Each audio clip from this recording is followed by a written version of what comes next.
Sir Jay, may tanong lamang ako sa iyo kasi kanina nababanggit na natin itong corruption issue, pero hindi natin baka nakakalimutan natin na ang refleksyon din po ng korupsyon, yung kahirapan at syempre yung pagtaas ng bilang ng krimen. Ano bang masasabi mo sa estado ng ating peace and order sa ating bansa kasunod ng serye ng mga karahasan na kung saan ay nasasangkot po itong mga kabataan? Ayoko namang ayokong pasinungalingan yung palaging binibida ng PNP, no, ng gobyerno, ng Philippine National Police, ng DILG.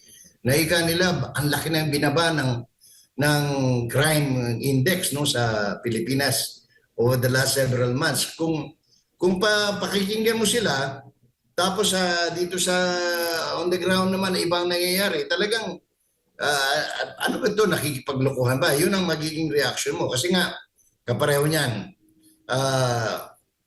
ang daming kaso, no? Ang daming krimen at mas malala, no? So, hindi ko batid, no? Kung paano, dahil dito nakikita ko naman sa anong pangalan nito, sa may mga nagche-checkpoint, may mga nagpapatrolya naman, pero halimbawa na lang dito sa capital city ng Davao del Sur, malayo na ito sa Metro Manila, pero lintik ang nakawan dito gabi-gabi, no? Akyat bahay, tapos may mga nagagahasa, may mga nasasaksak, nababaril. Balinto na ito doon sa naririnig natin sa mga pahayag ni Secretary Remulla, ni John Vic Remulla na we've never been as peaceful as in the last several years. Kaysa ngayon, talagang napakatahimik, napaka-maayos na kalagayan.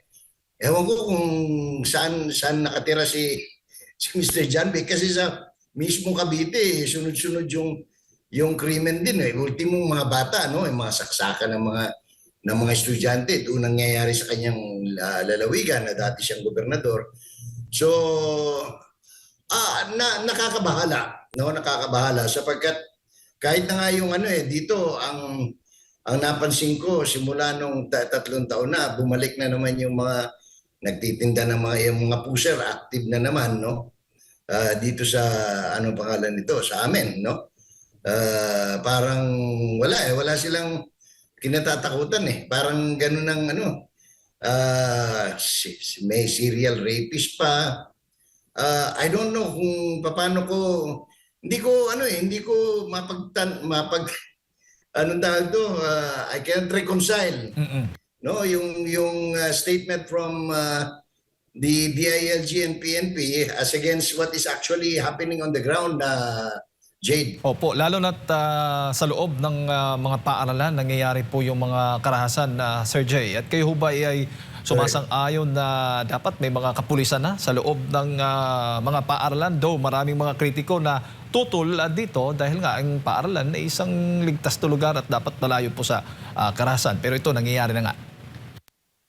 Alam mo, hindi lang ito ordinaryong problema. Kinakailangan maarok ng gusto dahil ewan ko, kami kasi naabutan namin ng panahon, araw-araw may dala pa kaming gulok eh.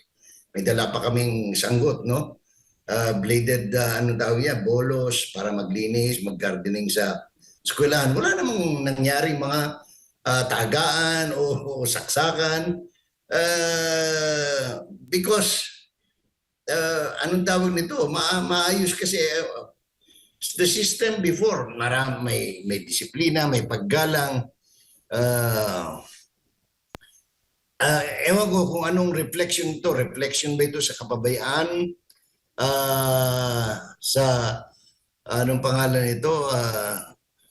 Pero ang isang malinaw dito, lalo na pag sinusubaybayan ko yung mga kwento nitong mga kabataan ngayon, hindi sila takot kasi alam nila hindi sila makukulong. Kasi nga merong pangilinan law, pangilinan doctrine, no? Na kapag ka minor de edad ka, hindi ka makukulong, okay lang, kahit manaksak ka rin, mamaril ka rin. Noon pa, sinasabi na natin, may problemang malaki rito sa batas na ito na isinulong ni Mr. Pangilinan. Pero, yun nga, wala namang nakikinig. Ilang taon na yung 6 years na yung pangalan nito, yung panukalang batas na i-revisit itong batas na ito, pero anong pangalan nito? Hindi gumalaw eh. Kasi nga busy sa pagtatakip ng katiwalian, pagka minsan nagkakaroon ng investigasyon pero natatakpan, yung busy yung mga ewan ko anong pinagkakabalahan nating mga mabatas, milyon-milyon yung kanilang mga legislative allowances, pero hindi ito ang inaasikaso nila. That is why nagko-compound yung problema, no? Sabi nila, yung stress level ng bata, yung ano pangalan niya? Mayroong tawag yung mga batang yung attitude, no? Ng kabataan. So, yan ang isang malaking problema natin, Jay.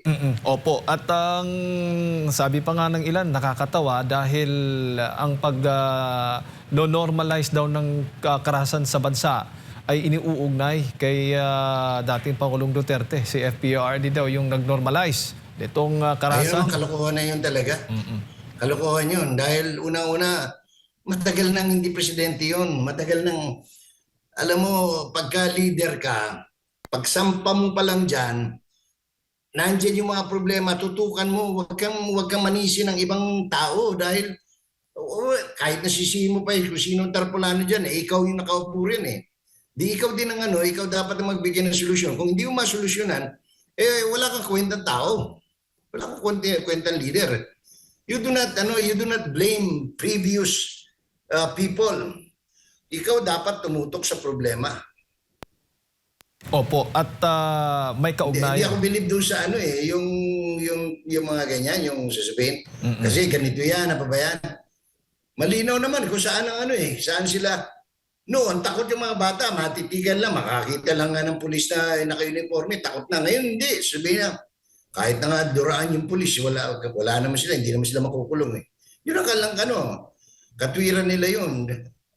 Opo. At baga, reflection din po sa may kaugnayan din po yung leadership talaga sa pagsugpo ng kriminalidad sa ating bansa, Sir Jay. Kasi depende sa lugar eh. Tingnan mo. Bakit sa Davao City disiplinado mga tao? Bakit sila lahat, wala kang makikitang nagtatapon ng dumi, alas 3 pa lang, malinis na ang kapaligiran, no? Lahat sumusunod. Pagtatawid, traffic light, sinusunod. Pag sinabing hindi pwedeng walang helmet pag nakamotor, hindi pwedeng nakachinelas, sumusunod lahat eh. Depende yan sa leader. Kasi pag kinausap mo, katulad dito sa Davao City, simpleng-simple lang eh. Dahil mahirap na ang buhay, so marami na nagmumotor. Simple lang. Pagka meron silang tulong doon sa mga na-aksidente. Pero pag ikaw walang helmet, wala kang makukuha tulong kasi malinaw ang sinasabi sa mga overpass nakalagay na yun eh. Pag wala kang helmet, hindi ka sumunod sa batas, wala kang tulong na makukuha sa gobyerno. So lahat ng tao sumusunod kasi pag na-aksidente sila, at least meron silang malalapitan sa gamot, sa hospitalization, lahat. So yan ang mga nasa liderato. Pag nakikita mo, kawatan yung leader mo, nasasangkot sa maleta, no? Talagang mawawalan ka ng respeto. Sino susunod na sa mga lituntunin? Kahit sabihin mo pa, maglagay ka ng mga kung ano-anong ordinansa riyan o ano-anong batas. Wala susunod dahil alam nila, tarantado yung namumuno. Opo. At syempre, Sir Jay, ang nakakabahala din ay dahil sa kriminalidad ay malaking naidudulot yung magiging epekto po nito sa mga dayuhang mamumuhunan sa ating bansa para mas lalo pa tayong makakakuha o makakabuo pa ng mas maraming trabaho para sa mga Pilipino. Exactly. That's why one of the reasons na hindi tayo makautang kasi wala naman talagang choice ang gobyerno ngayon kundi mangutang dahil unang-una nga, they approve a budget, a national spending na hindi naman kaya talagang tustusan ng kikitain ng lahat ng mga revenue, offices ng gobyerno, BIR, customs, lahat. ang kikitain lang nila 5 trillion, nag-approve ng 7 trillion. Natural, hindi mo matutustusan yan kundi mangutang ka. Ang problema, dati-dati ang ganda ng ang ganda ng image ng Pilipinas. Kaya halos lahat, naalala mo nung bagong upo si Presidente Marcos Jr., halos lahat ng in-applyan nilang loan na-approve, di ba? Pero ngayon, mismong mga ratings, yung mga financial institutions, yung mga Fitch ratings, S&P, mga kung ano-anong mga yung talagang nagre-rating sa mga bansa o dun sa mga mangungutang sa even private companies, sila mismo nagsasabi, kumbaga sirang-sira ang Pilipinas dahil, saan ka nakakita, magwi-withdraw ng bilyones sa isang bangko, no? Na walang kaabog-abog nakakapag-withdraw. So nasira yung imahe. So walang gustong magpautang. Kapag walang gustong magpautang, talagang magkakaroon ng problema. Ang problema pa nga dyan, buti kung national lang. Tandaan mo, devolve na yung local government. Yung mga pondo, yung mga IRA, Internal Revenue Allotment ng mga local government units, probinsya, munisipyo, syudad, barangay. Manggagaling lahat dyan sa inapprove na budget na yan.